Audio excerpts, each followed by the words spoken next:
Coming up on this week's edition of the Home Theater News Review Podcast, we have so much to cover. It's hard to know where to start. Lots to dig through from the likes of Sony, Epson, Kaleidescape, SVS, Just Video Walls, AVPro, Klipsch, and more. We're also blasting back in time with a trip to one of my favorite decades, the 1970s, for a look at some tech that forever changed access to content in the home. Of course, we have disc news and some tips on must-own 4K discs that are on sale right now. And if you're looking for an AVR priced under $300, I've got a lead for you. How's it going, home theater fans? Today is April 8th, 2025. My name is Todd Anderson, your host right here on HTNR and editor at the Home Theater Forum, avnirvana.com. This episode is brought to you by SVS. You know the name, well known around the world for delivering world-class subwoofers and speakers. They've made a big statement this past fall with the reveal of the PB17 and SP17 subwoofers, featuring an all-new 17-inch driver for ultra deep room shaking bass. And today on this show, we're going to talk about the latest arrival to their sub arsenal. That's the SB and PB 5000 series of subs. So whether you're setting up a dedicated home theater or looking to bring audiophile sound to a room in your home, SVS has you covered. Check them out at Exponent this week or head over to svsound.com. This episode is also brought to you by the great folks at madVR Labs, a leader in high-performance video processing for home theaters and media rooms. Their lineup includes the NV Core and the NV Extreme, both of which can greatly enhance HDR tone mapping, upscaling, and real-time video optimization for projectors and video walls, even TVs. madVR's cutting-edge technology will maximize your contrast, remove those pesky black bars, while also offering you access to a range of next-level motion processing, delivering the most accurate and lifelike image possible. I've seen it in action myself on many, many systems using some of the best projectors in the world. I can tell you, madVR's impacts are certainly profound. Visit madvrnv.com to learn more, and I'll put links to both of our sponsors right down in the show notes. You can watch this podcast on YouTube and Spotify. Definitely check us out there. And if you're looking to go audio only, you can tap both of those platforms, in addition to places like Apple Podcast, Amazon Music, and a host of other podcast hosting sites. If you'd like to support the show, tell your friends, and definitely take a moment to leave us a review on whatever your chosen platform is. Maybe drop a comment down in the comments there. It would be really great. And with that, folks, it's time to buckle that chin strap and let's head back in time.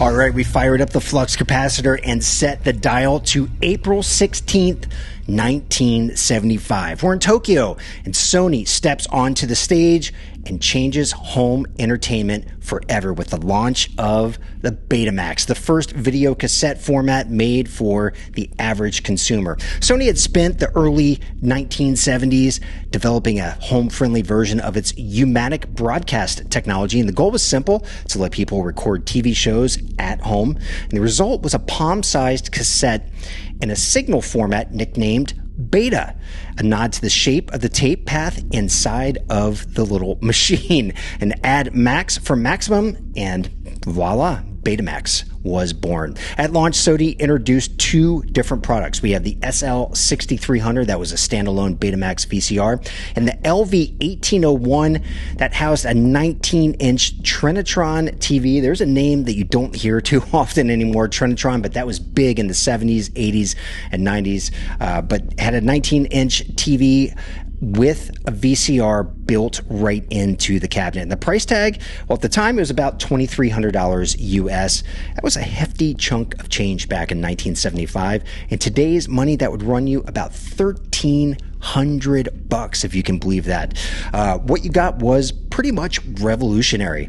1 hour of full color recording using beta 1 speed, perfect for time shifting your favorite primetime show to whenever you actually wanted to watch it. And early on, Betamax totally delivered picture quality.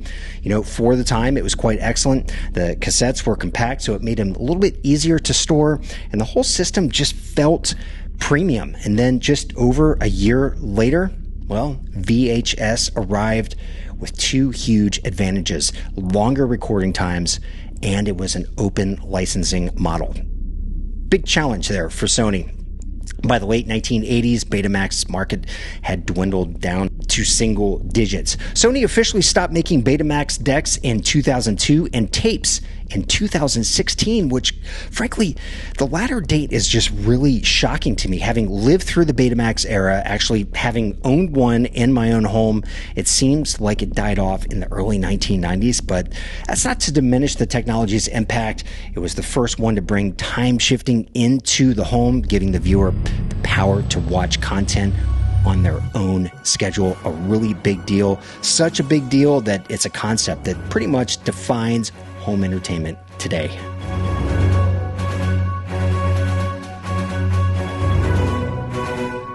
All right, news.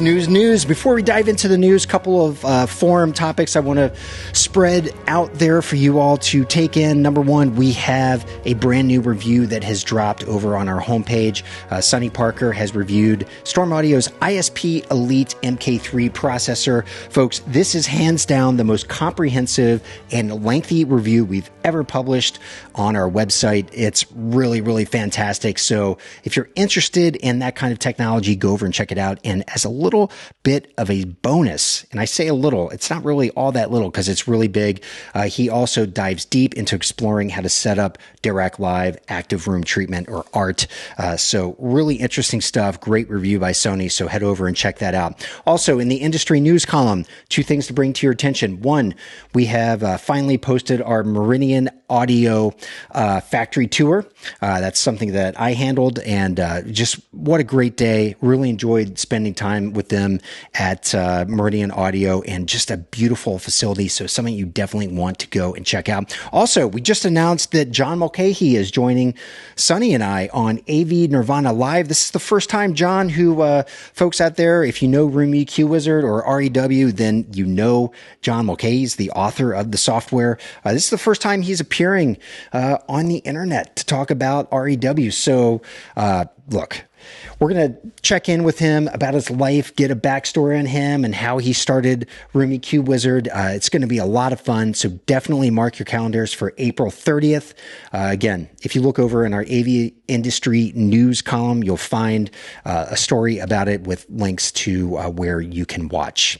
Okay, let's dive into this week's lightning news round, where we hit on some of the biggest happenings in the AV scene. And folks, the last few weeks have been meaty. So meaty that I had to take some stories and kick them to the next episode. Not a bad thing, because I know we have some interesting stuff to talk about, but just so much to go over from the last 3 weeks. So let's kick things off with just video walls. Not only did they just add 6 high-profile team members across sales, engineering, and product development, they have also expanded their Florida headquarters by another 5,500 square feet. That's just an enormous amount of room. The new space includes an immersive lunar walls showroom and a state-of-the-art training center aimed at giving dealers hands-on experience with micro LED innovations. And it's all part of a bigger push to support dealers with better education and stronger project execution. Now, sort of in the same vein, we have AVPro Global. They just hosted their first ISF Level 3 certification course at their brand new AV lab in St. Petersburg, Florida. The facility is packed with flat panels and projectors, racks, and gear for system design, installation, and calibration training, and it's already drawing praise for its hands-on pro-grade approach. And quite frankly, I expect nothing less from the folks at AVPro. Their new space is built to host AVIXA, CEDIA, and ISF accredited courses, reflecting a major investment in integrator education. So there you have two big names in the integrator segment, really doing their best to make sure that their clients can deliver the best. Very cool stuff. Now, speaking of just video walls, on the heels of their headquarters expansion, they have joined the HTSA buying group. That's a move that connects them with some of the top residential firms in the entire country and aligns them with like-minded brands like Steinway, Lingdorf, and Sonance at this year's HTSA Spring Conference. JVW, or Just Video Walls, will make its debut with a 151-inch 24:9 flagship wall in the Wonder Rooms. So go big or go home, right? And as we know from Just Video Walls, they like to go really big. Meanwhile, Magnetar USA has joined the Home Technology Association as a platinum supporting brand. Known for their reference level disc players, Magnetar is doubling down on its mission to deliver disc quality performance. That's a big deal. And, you know, folks, it's really a task that's becoming more and more difficult as we wade deeper and deeper into a streaming dominated market. Said Josh Christian, CEO of the Home Technology Association, quote, "In an era dominated by streaming services, Magnetar's dedication to extracting every ounce of performance from physical media stands out as a much needed solution. We often compare relying on streaming only content in a premium home theater to fueling a supercar with low grade gasoline. It will run, but never at its true potential. Magnetar's reference level universal disc players bring that missing piece of the puzzle back into the picture so discerning viewers and listeners can finally enjoy the highest quality sights and sounds that they have invested in." And that all sounds rather dramatic, but the sentiment is actually very, very true. Magnetar at the moment stands at the top of the disc playing market. Doubling back to AVPro, well, they've launched the STILE App. This is a slick new drag and drop control interface designed for their NV41 multi-viewer, which we covered at CEDIA 2024. So if you'd like to watch a video about that, just head over to our YouTube channel and search that one up. This is a device that allows you to tile multiple pieces of content on the screen at the same time. So think about something that you would see at a sports bar, right? The STILE app lets users quickly switch between sources, create custom layouts, and control for up to 4 video feeds per display, ideal for anyone running large format screens or projection setups. And in cable news, AVPro's Bullet Train brand just announced its new professional series HDMI cables. They're built for integrators, and these cables offer Kevlar reinforced shielding, OFC copper, and numbered head shells for easy installation tracing, which I really like the idea of that a lot. Of course, these are 4K Ultra HD certified and handle HDMI 2.1 demands. And by all accounts, Bullet Train cables are very popular in the integrator world, and you can buy them as an enthusiast from places like Value Electronics, Audio Advice, and B&H Photo. Epson, our friends over at Epson, boy, they have a new product that they've launched, and they are doubling down on brightness projection with the launch of their brand new QS100 ultra short throw laser projector. This is part of the company's premium Q series. The QS100 pushes out a hefty 4,500 lumens and supports HDR10 and HLG HDR with 10-bit color and frame-by-frame tone mapping, perfect for bright and multi-use spaces that don't play by those dark room home theater rules. It uses Epson's Pro UHD pixel shifting to create 4K viewing while preserving brightness and supporting screen sizes up to 160 inches when placed just inches away from screen. So yes, it's not technically true 4K, but they achieve 4K once again by shifting technology, and they are using that as a way, I think, to help keep costs down while pushing brightness up. Pretty ingenious, if you ask me, because it's really difficult, if not impossible, to tell a difference between pixel shifting and straight up 4K. There's no built-in speaker or streaming platform here. This one's built for custom installs with full control system compatibility, dual HDMI 2.0 ports, and support for ceiling or wall mounting. It's available now in matte white or matte black for just $1 under $5K. Speaking of projectors, Sony just dropped its most accessible Bravia laser projector yet, the VPL XW5100ES, but you'll likely see it marketed as the Bravia Projector 7. This one is slotted just below last year's Bravia 8 model, and this new model delivers true 4K laser performance at up to 2200 lumens, making it a solid pick for bright living rooms or gaming setups. It packs Sony's XR imaging processing suite, including something that's new to Sony with this new Bravia line of projectors, and that is dynamic tone mapping. What does that mean? Well, it basically means that it can automatically adjust output to accommodate incoming HDR signals, which can be very tricky for projectors, at least traditionally, but now Epson, Sony, and JVC can all do it automatically on board, which is a really nice feature. Plus, you're going to find support for 4K 120 Hertz, so it can play well, as I said, with gamers, with features like lens shift, HDMI 2.1, and control system integration. It's ready for tricky installs or widescreen CinemaScope layouts. Pricing has not been announced yet, but expected to land well below the $15.99 Bravia 8 price point when it ships this spring. Also, from the world of Sony, the company has finally shown us its new flagship TV. It's called the OLED Bravia 8 Mark II. This is a direct successor to the award-winning A95L, and once again tapping the performance of a QD OLED panel. Now, this version uses Samsung Display's 4th gen panel that, when paired with Sony's processing, delivers more brightness while reining in energy use, and that is as compared to the A95L. So that's some really good advancements right there. It'll launch in both 55-inch and 65-inch sizes, while the 75-inch version in that range is going to stay with the A95L. So that's going to be sticking around for just a little bit longer. But look, no harm, no foul there. I mean, the A95L is a killer television. I have one in my home. I love it, and I've seen it in action at various shootouts, and it's just a world beater, just a totally fantastic product. Now, rounding out Sony's new lineup is the Bravia 5 Mini LED, available all the way up to 98 inches, and the Bravia 2 Mark II, that's an entry-level option with 4K upscaling and Dolby Atmos support. Sony's also introducing a refreshed suite of Bravia Theater audio products. You can read about those over on our forums homepage. Just look for the story over there. And to wrap up our lightning round, Klipsch has just updated two of its most legendary loudspeakers, the Klipschorn and the Scala, and introduced a new DSP-based Heritage Active crossover. The new Klipschorn AK7 and La Scala AL6 maintain their classic looks, but include upgraded mid-range horns, larger 3-inch compression drivers, and refined crossover designs for better imaging and tonal balance.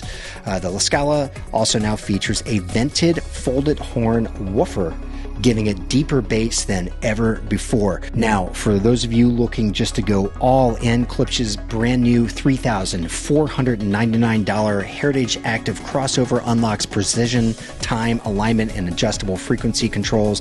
Pricing starts at $15K per pair for the Scala and $18K per pair for the Klipschorn, with all models built in Hope, Arkansas, and good news, they're available right now.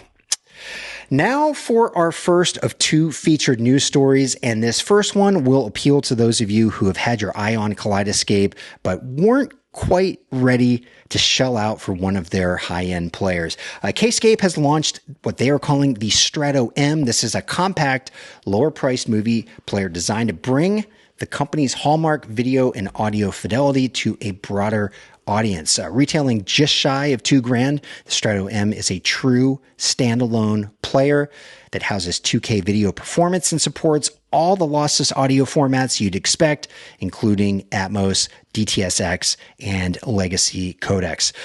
We're looking at a small, silent fanless box. It's just over 6 inches wide and deep, barely weighs more than a paperback book. So this is perfect just to throw into a bag and take on a trip. I mean, I love the concept behind this. It houses a 480 gigabyte solid state drive. That's enough space to store about 6 titles, and it gives you access to downloads that happen in just about 10 minutes, sometimes less, sometimes a little more, when you have access to gigabit internet. And once a film's been watched, the system can be set to clear it out in 48 hours to make room for your next movie. Of course, anything you buy is always yours with the Kaleidescape system, so you can re-download it at any time from their store. Strato-M plays nicely with other Kscape components. That means you can pair it with a TerraPrime movie server for access to expanded storage and the full Kaleidescape user interface.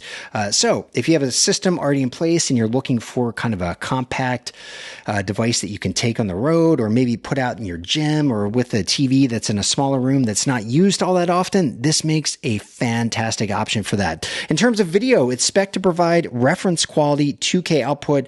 It still plays 4K titles, but downscales them using high bitrate decoding and supports HDR10, Dolby Vision, BT 2020 color, and 422 chroma subsampling. So in other words, it's going to look really, really good. We're talking Blu-ray quality, if not better. Just making it a really solid choice, again, for spaces where 2K output still looks fantastic based on your screen size and the viewing distance that you have with that particular monitor or projector. So how does it compare to the Strato V? That's what a lot of people out there are wondering. Well, the previous entry-level model, the Strato V, that one lands at $3,995. It adds support for true 4K output and can store roughly 10 movies on its internal drive. So folks with 4K projection systems or a really, really big TV set, the V still makes sense to me from my perspective. But if you're adding a player into a secondary zone or outfitting a commercial space, pairing it maybe with that smaller TV in your home, like I said, or you just want to test out the waters, the Kaleidescape waters, and it is just a fun ecosystem of products to play with, the Strato-M seems like a very well-calibrated gateway into the platform. Now, shifting our gears to audio, boy, I've got some big news for you coming out of SVS, which is launching its all-new 5000 series of subs. In line with past offerings, we have 2 versions to chew on here. We have the SB5000, which is a sealed design, and the PB5000, which brings the Thunder with a ported cabinet design. So we've seen this before from SVS, but both models here are packing a first ever 15-inch driver that SVS says features a dual edge wound voice coil. That's something totally new for them. And that coil feeds current from a 2000 watt dual monoblock Class D amplifier into a 38-pound magnet motor. And if you're doing the math here with me, that means you're going to move quite a bit of air. On board, you also have a DSP engine that manages everything from amp behavior, thermal protection, current monitoring, and AC line stability, all while keeping noise levels whisper quiet with 120 decibel signal to noise ratio. That's really, really good. You also have access to app control over phase, volume, port tuning, EQ curves, and more. And SVS says you'll soon have access to an auto EQ system that uses your phone's microphone to tailor the sub's response to your room. No third-party mics needed. So another really cool feature that they're incorporating into this new era of subs that they're beginning to sell. For output, we're looking at 17 hertz for the sealed sub. That would be my preference, while the ported cab dives deeper, offering multiple tuning options where you can go as low as 13 hertz. Pretty deep. So if you're looking to wade into the upper end of infrasonics, these subs are going to definitely tickle your toes. Now, for pricing, the SB5000 comes in at $1,999 in black oak or $2,099 in gloss black, and the PB5000 5000 starts at $2,499 for black oak and $2,699 for piano gloss black. Very cool stuff. If you're at Exponent this weekend, stop by rooms 1442 and 1444 to hear the SB5000 in action. And if you're interested in buying these, you can do so today. They are selling them right now. I will drop links down in the show notes and the description. If you'd like to support the show, we'll get a small little fee at no additional cost to you.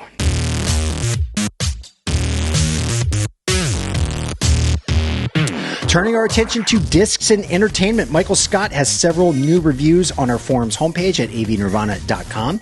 There you'll find reviews of Devil's Stay, Summer Wars, Dogman, and One of the Days, all of those in Blu-ray. And in 4K, we have a Companion and one of my all-time favorites, and I've talked about this one before, we have Tommy Boy. He has reviewed Tommy Boy, and luckily Mike agrees. Fantastic movie. So 2 stamps of approval right there. That's definitely one to own on 4K. He's also reviewed the complete series of Shameless on DVD. Again, head over to our forum's homepage and check out Mike's most recent reviews on the left-hand side of the page right there. And you can talk to Mike and drop comments and everything, and talk to other members of the forum about the movies that he's reviewing. New to disc this week. It's a bit of a quiet one, light on major titles, heavy on the niche. First up, we have Oscilloscope's Blu-ray release of The Vortilac. It's a moody French horror tale based on the story that predates Dracula, with its slow burn gothic atmosphere and eerie performances. It's the most distinctive title of the week, but certainly not one that's going to click with everybody. The disc includes behind-the-scenes material, short films, and a deleted scene. Outside of that, we get a handful of releases like Shangri-La Frontier and Chillin' in Another World with Level 2 super cheat powers. Whew, boy, that is a total mouthful. Chillin' in Another World with Level 2 super cheat powers. Plus, we have Sentai's Princess Principal, Crown Handler Chapter 3. That's another long title. On the catalog front, Criterion brings Some Like It Hot to 4K. Kino launches Volume 25 of its film noir box set, and Arrow delivers a new 4K edition of The Long Kiss Goodnight. So not a knockout week from my perspective, but I'm sure someone out there thinks it's pretty phenomenal. But there's definitely enough there for genre fans and collectors to pick through. New to the Kaleidescape platform, we have Novocaine, still in theaters right now. Novocaine is available for purchase and download in 4K. Mickey 17, that's in 4K. We have Magazine Dreams, The Monkey, and The Unbreakable Boy, also new up for purchase and download. All of those in 4K. And Season 3 of The White Lotus. Love that show, and boy, you want to talk about one of the most visually stunning shows out there. That one is a total feast for the eyes, and I bet it looks amazing on Kaleidescape. We also have the smash hit, a Minecraft movie that is just racking up the dollars at the box office right now in commercial theaters. That one's already up for pre-order, and basically what that means, if you buy it now, 99% of the movie will be downloaded onto your server at midnight of the day that it launches officially. That last little bit will download, unlocking it, and you can view it on your system right then and there. And when it comes to sales, they've got you covered with about 60 hit titles for sale right now, all in 4K and listed at $9.99 to $14.99. We're talking about the likes of Baby Driver, Blazing Saddles, The Creator, Gran Turismo, and lots more like it. So if you're curious about Kaleidescape, head over to kaleidescape.com. Now on to disc sales, and we're looking at the top disc sellers in terms of format market share. This is data that's collected from Circana Video Scan, and you can see right there, DVDs sitting right around 54%, 4K UHD is taking up about 22% of the market, Blu-rays at 24%. So we're kind of settling into what I would think is the new normal, where UHD is right up there with Blu-ray. Earlier this year, we saw it leap ahead of Blu-ray, but now things have kind of settled down just a little bit. I like the fact that it's holding strong. We're in April. We didn't see a completely wild swing and then watch UHD dive back down into single-digit percentages. So all in all, I think this is a pretty good thing. Now, looking at top selling disc titles right now. On the 4K side of things, we have none other than Tommy Boy. I love it. Tommy Boy is sitting at the number 1 spot. That's a new arrival. At number 2, Nosferatu. Then we have Gladiator, Akira, Wicked. And at number 6, we have The Substance. And then we have some Quentin Tarantino films there in the top 20. We have it sitting at number 7, Kill Bill Volume 1. Kill Bill Volume 2 is at number 11. And Jackie Brown is at number 13. All killer movies. And I see Top Gun Maverick is back in the top 20. It's sitting at number 17, jumping down from spot number 53. Why? I have no idea, but it could have to do with the fact that they're starting to show Mission Impossible trailers on TV and on the internet, and maybe people are starting to look for their little, Tom Cruise fix right now, and they're diving into things right there. So, pretty cool that Top Gun is still hanging around strong. Now, over on the Blu-ray side of things, we have Moana 2 sitting at number 1, Wicked at number 2, Tommy Boy is at number 3, Nosferatu at number 4, and Star Trek Lower Decks, the final season, is at number 5. Now, looking at overall disc sales for the entire year, Wicked is leading the charts right now. That's a Universal title sitting at number 1, and it's followed up by Venom, The Last Dance, Nosferatu, The Substance, and at number 5, we have The Wild Robot. And the others on the list, not too surprising. We have Twisters, Smile 2, which I would argue should actually be right up there in the top 5. It's not. Deadpool and Wolverine, Alien Romulus, and Terrifier 3, which I've yet to see yet, but very curious about the Terrifier series. Never watched one, but it might be in my future, I think. Now on to streaming charts as provided to us here at the show by JustWatch.com. They get their data from more than 40 million viewers from around the world. Here in the United States, we've gone Val Kilmer crazy. We've got Tombstone sitting at number 1 overall on the streaming charts. And we talked about this over on the forum. What's your favorite Val Kilmer movie? A lot of people came out with Tombstone, but I'm very happy to report that the title that I spit out first, and I don't know if I regret it or not, but it's the one that came to mind first for me, Top Secret. That's talking about Betamax, I had recorded Top Secret when I was a little kid. We had gotten HBO free for like a weekend, and Top Secret was shown, and I recorded it onto a Betamax tape and watched that thing to death. So Top Secret's at number 4. Heat is sitting at number 6, and The Saint is sitting at number 9. So Val Kilmer all over the top 10 charts. Rounding out the top 5, though, at number 2, we have A Complete Unknown. That's on Hulu. Anora, that's also on Hulu. That's sitting at number 3. And The Substance, that one is sitting at number 5. And for the streaming charts for TV shows, Mobland, that one is at number 1. Not one that I've heard of before. The White Lotus. Loved this season of The White Lotus. That one is at number 2. We have The Bondsman at 3, The Studio at 4, and The Pit has jumped up to number 5. That's one I have been watching. I don't watch a lot of TV shows like this, but I've really been enjoying The Pit a lot. And the folks at Just Watch, they've curated a list of recommendations for anyone out there that has enjoyed The White Lotus. They've curated a list of other shows that are similar, or at least shows that they think that you would also enjoy. I would drop a link to that down in the show notes, so go and check it out.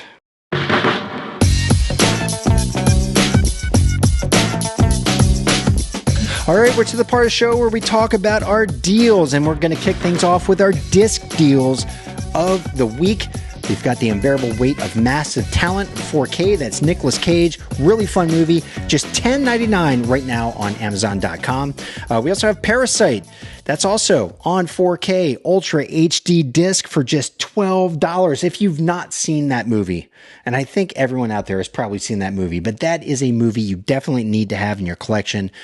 Really, really good. And for you Mission Impossible fans out there, Tom Cruise lovers, we have Mission Impossible, the 6-movie collection on 4K disc, and that includes Blu-ray discs and digital codes for just $63. Do the math there. You're looking at about $10 a movie. Really good deals on all 3 of those discs. I'll drop links to all of those movies right down in the show notes and the description. And for our gear deal of the week, this one is for anyone out there who's looking for a receiver, but you don't want to drop the mother load. And this one's coming from Accessories for Less. It's a great website that sells refurbished gear with factory warranties. So this is what we're looking at this week. It's the Onkyo TX SR494. That's a 7.2 channel AV receiver. This one is factory refurbished. It comes with a 1-year warranty, and it'll give you basic access to room correction software. So it allows you to set up the AVR. Don't expect anything fancy or phenomenal in that regard, but it gives you just enough to get a lot of the timing down that you need down to make it at least sound good. You can also enjoy video pass-through of 4K 60 hertz video, and it decodes both Dolby Atmos and DTS:X surround sound. Of course, you also get the legacy codecs in there. Power rating is at 80 watts per channel, so you'll need to pair this with speakers that are easy to drive, but it will let you set up a 5-channel bed layer, a couple of Atmos channels, and a subwoofer. So pretty nice stuff. And now here's the kicker. It only costs $249. And that, folks, is why this one is a true deal of the week. I'll drop a link to that one right down in the show notes. All right, folks, that's all I have for you on the show today. Many thanks to both of our sponsors, madVR and SVS. Really appreciate the support from them. Definitely go and check out what they have to offer. Again, links to our sponsors are right down in the show notes. Otherwise, I look forward to seeing you over on the forum at avnirvana.com. Be kind to each other out there, folks, and we'll see you next time on HTNR.